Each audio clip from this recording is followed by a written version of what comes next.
When you look at cocktails like the Manhattan and the Cosmopolitan, they're these iconic cocktails with iconic names. But what about those other cocktails that are every bit as delicious, but just don't sound as cool? Which is why today we're gonna examine amazing cocktails with really stupid names.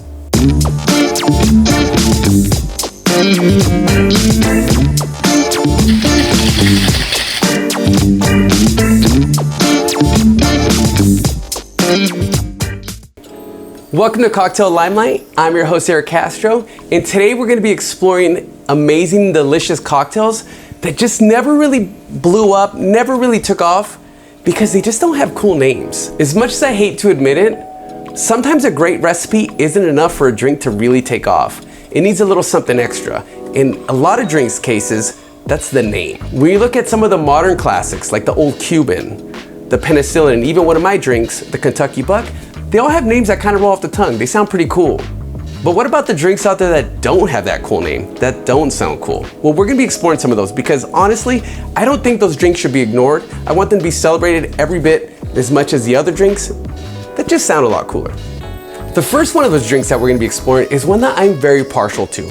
It's a cocktail served with sparkling wine. It's a riff on the French 75, and it's called Frank's Refresher. A great drink.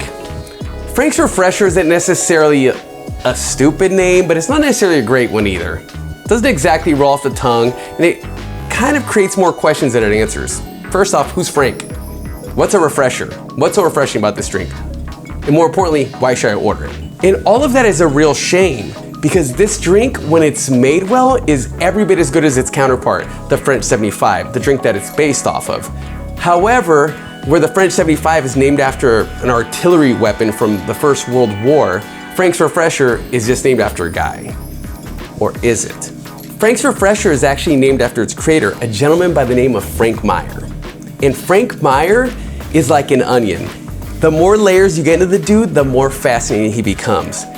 Because see, this guy, he was no joke. In all honesty, he was equal parts James Bond mixed with equal parts Jerry Thomas. See, when this guy wasn't writing cocktail books and creating delicious drinks behind the bar, he was actually a spy for the Allies during World War II. That's right. This dude was actually taking part in waging war against the Nazis.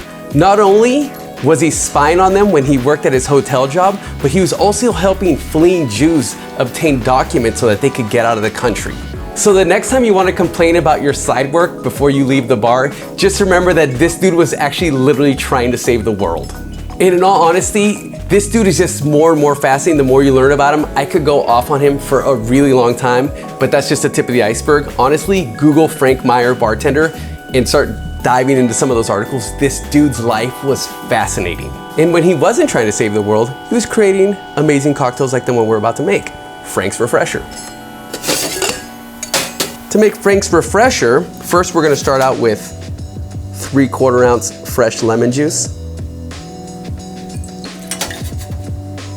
Next, we're gonna do 3/4 ounce raspberry syrup. I recommend that you make this ahead of time, but if you don't happen to have any raspberry syrup, you can just use regular simple syrup and then just muddle a few raspberries in there. It's a nice shortcut. Now that I have my lemon juice and my raspberry syrup in there, next I'm gonna add 1.5 ounces of cognac.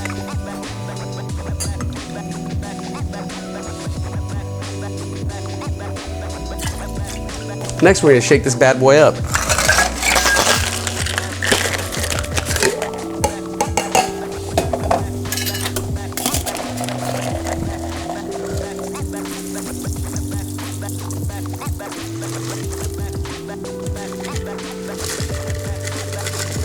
Now that we strained that cocktail over ice, we're gonna top it with about 1.5 ounces of sparkling wine.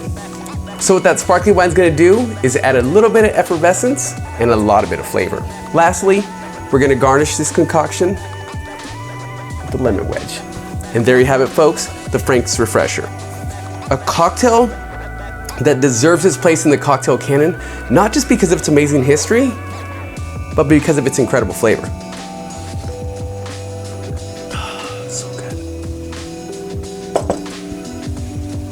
Now this next cocktail that we're gonna make doesn't necessarily have a stupid name, but it's just a little too on the nose.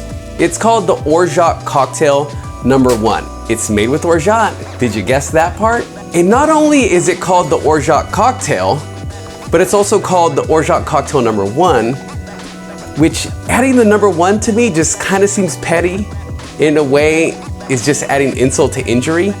It doesn't really tell you anything about the drink, doesn't tell you anything about the creator, doesn't tell you anything about what really you're in for other than the fact that it has orgeat in it. But don't write this drink off because it is incredible. It is a really good drink. Every time I make this for people, they go wild for it. And then when I tell them the name, they kind of just go, they groan a little bit because, I don't know, it doesn't really pop, right? But anyway, that's no reason to write it off. I urge that you make one. I urge that you try it. Like most drinks that have orgeat, the quality of this cocktail and the caliber of the flavor you're gonna get out of it really relies on how good the orgeat you're using is. So if you're using some of this store-bought stuff that isn't made by a quality producer, this drink's gonna suck, for real. There's just no other way around it. But if you use an orgeat that you made yourself, or one that's made by some of the quality producers that have popped up over the last few years, you are definitely in for a treat. Now let's make one. First, we're gonna start out with 2 dashes of Angostura bitters. Next, we're gonna add 3/4 ounce lemon juice, along with 3/4 ounce orgeat. Now, the recipe for this drink actually calls for either rye or bourbon, so whichever you choose is totally up to you. I'm a little more partial to using bourbon in this drink because I feel that the bourbon blends better with the orgeat, but it's totally up to you. In any case, it's gonna be 2 ounces of American whiskey. Now we're gonna shake this drink up and serve it in a chilled coupe.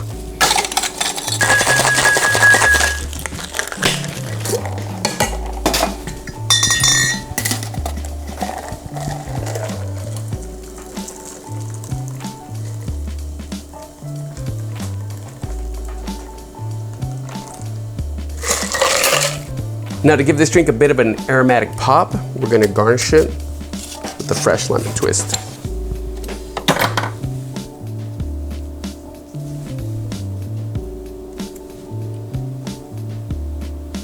There you have it, folks. The Orgeat Cocktail #1. And for those of you that are curious, the Orgeat Cocktail #2 is actually made with cognac. So if you happen to have some cognac left over for making Frank's Refresher, you can make an Orgeat Cocktail #2. But if you really think about it, since the Orgeat Cocktail #1 had either the option for rye or bourbon, maybe the rye one should have been the Orgeat Cocktail #2, and the cognac one should have been the Orgeat Cocktail #3. That way there'd be less confusion. Doesn't really make sense. I don't know. Seems kind of like a wasted opportunity. Or maybe they could have actually scrapped all 3 of those names and just gave these drinks proper monikers, right? Don't know. Now the last cocktail that suffers from an unfortunate name is called the Dunlop cocktail. That's right, yeah, Dunlop, like the tire company. Nothing appetizing about that at all. Nothing that makes you sit down and go, I would love to put a Dunlop in my mouth, along with a Goodyear and a Michelin, I guess. Yeah, maybe Michelin's a bad example. You know, because of the whole restaurant ratings and things. Also, that just kind of seems weird, like a tire company that rates restaurants. Does anyone else think that's weird? Anyway, the Dunlop is fascinating to me, and I almost didn't include it, but I decided to. The reason why I almost didn't include it is because it's not necessarily a cocktail, but rather a formula. Follow me, follow me. What I mean by that is, the recipe we're about to make is bitters, sherry, and rum. But the recipe never specifies what bitters, never specifies what sherry, and never specifies what rum. So honestly, the reason why I say it's a formula is you can follow that template and end up with a million different permutations of this drink. The one I'm gonna walk you through is my favorite. But again, it's totally up to you. If you wanna use an Amontillado or a PX or whatever sherry you happen to have around the house, or a white rum or agricole, totally sky's the limit, it's totally up to you. Most likely you're gonna end up with something interesting at the very least, and possibly something intensely and immensely delicious. Let's make one now. First, we're gonna start out with 2 dashes of Angostura bitters. Follow it up with 1 ounce of Oloroso Sherry. Now we're gonna follow that with 2 ounces of aged rum. We're gonna add all that to our mixing glass, along with some ice. Give it a good stir.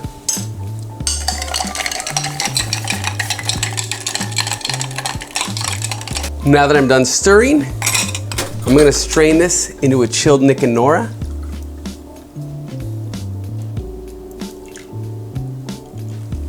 And garnish it with an orange twist.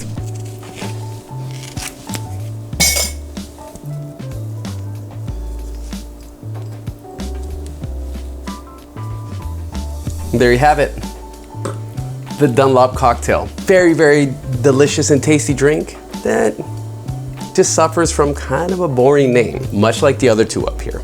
This drink right here is open to so many permutations, it's unbelievable. You can use any type of sherry, any type of bitters, any type of rum.